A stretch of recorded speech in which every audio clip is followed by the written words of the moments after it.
চোপড়ার পর এবার পূর্ব বর্ধমানেও সালিশি সভা নিয়ে শোরগোল। সালিশির মাতব্বরী যে সভা সেখানে সালিশি সভায় হাজিরা না দেওয়ায় মারধর করা হলো প্রৌঢ় দম্পতিকে, এমনই অভিযোগ উঠেছে।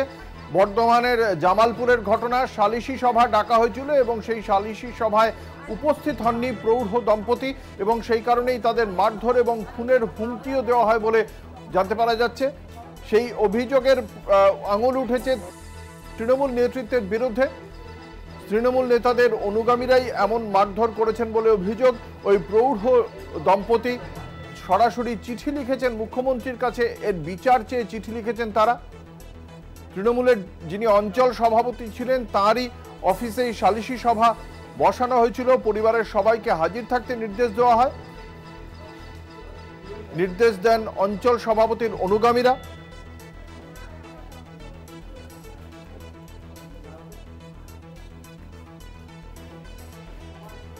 কথা বলবো, আমাদের সঙ্গে রয়েছেন আমাদের প্রতিনিধি চন্দন সেনগুপ্ত। চন্দন, এখনো পর্যন্ত কি জানা যাচ্ছে এই প্রৌঢ় দম্পতির কি অভিযোগ এবং সেই অভিযোগের প্রেক্ষিতে কি সাফাই রয়েছে ওই তৃণমূল কংগ্রেসের, স্থানীয় তৃণমূল কংগ্রেস নেতৃত্বের?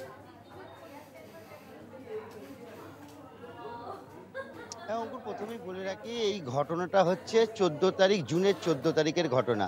যে ঘটনাটা লিখেছেন, অভিযোগ দায়ের করেছেন জামালপুর থানায় বশির আলী। বশির আলী কে? বশির আলী হলো জামালপুর, পূর্ব বর্ধমানের জামালপুরের যে চকদিঘি আছে সেই চকদিঘির কাছে যে অঞ্চলের কুবাজপুর গ্রামের বাসিন্দা একটা কৃষকের পরিবার। এই বশির আলীর বিয়ে হয়েছিল 2018 সালে বর্ধমানের এক তরুণীর সাথে। তারপরে কয়েক মাস যা পরেই কিন্তু সংসারে অশান্তি দেখে জেরে সেই যে সংসার সে ভেঙে যায় এবং বিবাহ বিচ্ছেদ মামলা হয় বর্ধমান আদালতে এবং মামলা চলতে থাকে।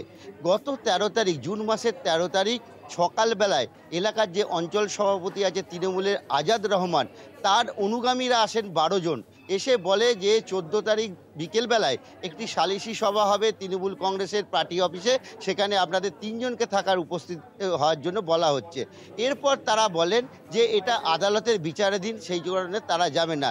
সেই সময় তা কিন্তু অকথ্য ভাষায় গালিগালাজ করে সেই সময় কিন্তু চলে যায়।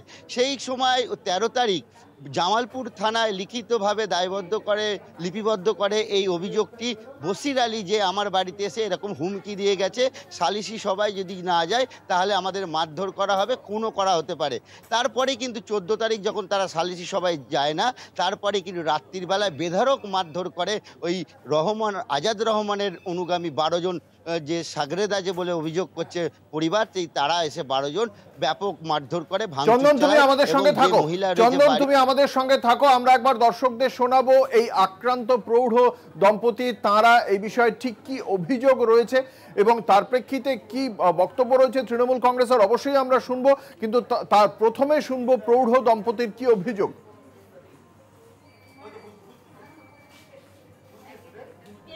মারের প্রচন্ড আমাদের হুমকি দিয়েছে, আর কি বলেছে? গেলি মেরে ফেলবি, বলছে তোমাদের চাষবাস সব বন্ধ করে দেবো, বাড়ি ছাড়া করে দেবো, বাড়িতে ঢুকতেই দেবো না। যে শাসক দল এসছে আমরা শাসন করবো, সেই শাসক দল ঘুরে এসেছে এরকম বলছে আমাদেরকে। ওদের সালিশি সভাতে যাননি বলেই কি হ্যাঁ, মারধর? ওদের সালিশি সভাতে যায়নি বলে আমরা বলছি এটা কোর্ট চলছে, কোর্টেই বিচার হবে, আমরা কোর্টের বিচারের ইয়েতে আছি। তারপরে আমাদেরকে প্রচন্ড মারধর করে যে আমাদের বিচারে বসতে হবে, যা বিচার আমরাই করবো। কোনো আইন আদালত বলে কোনো কিছু মানতে চাইছিল না, কোনো বলছে আমরা আইন আদালত মানি না। পুলিশকে জানিয়েছিলেন তখন? হ্যাঁ, পুলিশকে জানিয়েছিলাম। তারপরে কি তারা পালিয়ে গেছিল? তার আগে পুলিশকে আমরা জানিয়ে গিয়েছিলাম, আমরা অভিযোগ জানিয়েছিলাম। অভিযোগ জানানোর পরে ওরা কিছু আমাদের ইয়ে করিনি।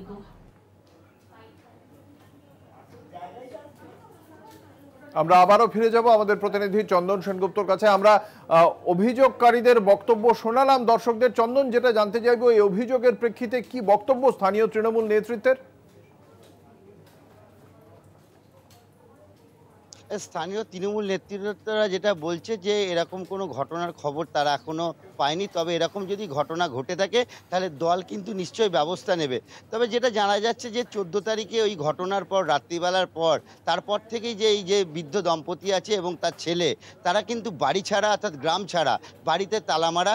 এবং যেটা তারা বলছেন যে তারা এই চাষবাসের সময় প্রচুর শস্য মাঠে পড়ে রয়েছে, তারা ঘরে তুলতে পারেনি, একদিকে বৃষ্টি হচ্ছে, সব নষ্ট হয়ে যাবে, কি করে তারা বাড়ি ফিরবেন, গ্রামে ফিরবেন এবং সেই জিনিসগুলোকে সংরক্ষণ করবেন বা ঘরে মজুত করবেন। কিন্তু যদি এরকম অবস্থা চলতে থাকে তাহলে এই সমস্ত যাদের যে এই কৃষি পণ্য রয়েছে সেগুলো নষ্ট হয়ে গেলে স্থানীয় প্রশাসনের কি ভূমিকা চালাবেন, বেঁচে থাকায় দায় হয়ে পুলিশের উঠেছে। পক্ষ থেকে কি তাই বলা তারা হয়েছে এখনো পর্যন্ত এই ঘটনার প্রেক্ষিতে? তারা কিভাবে এই আক্রান্ত বৃদ্ধ দম্পতিকে তারা নিরাপত্তা দেওয়ার বিষয় নিয়ে তারা কি বলছে? দেখো, নিরাপত্তার বিষয় নিয়েই কিন্তু 25 তারিখ একটি অভিযোগপত্র পাঠিয়েছিল ডিজির কাছে, এসপির কাছে এবং ডিএম এর কাছে।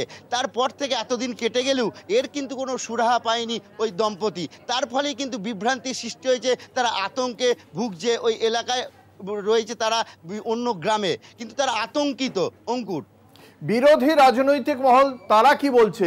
স্থানীয় যে সমস্ত বিরোধী রাজনৈতিক দল রয়েছে তারা এই ঘটনা নিয়ে কি প্রশাসনের দ্বারস্থ হয়েছে? দেখো, এই ব্যাপারে আমরা যে সিপিএম এর গণতান্ত্রিক মহিলা সমিতি রয়েছে তার সঙ্গে কথা বলেছিলাম। তাদের নেতৃত্বে জানাচ্ছেন এই রকম ঘটনা কখনোই কাম্য হতে পারে না, আমরা ওই পরিবারের পাশে আছি। কিন্তু অপরদিকে বিজেপি বলছে এটা তৃণমূল দলের কালচার, এইটা নোংরামো, অতএব এই নিয়ে তৃণমূল দল কোনো কথা বলবে না। এটা কিন্তু আদালতকেই এই ব্যাপারটাকে দেখতে হবে। অঙ্কুর, ধন্যবাদ। আমাদের সঙ্গে ছিলেন আমাদের প্রতিনিধি চন্দন সেনগুপ্ত। এই বিষয়ে আমরা কথা বলেছিলাম। রাজ্য বিজেপি নেতা রাহুল সিনহা তিনি কি বলছেন শোনাবো।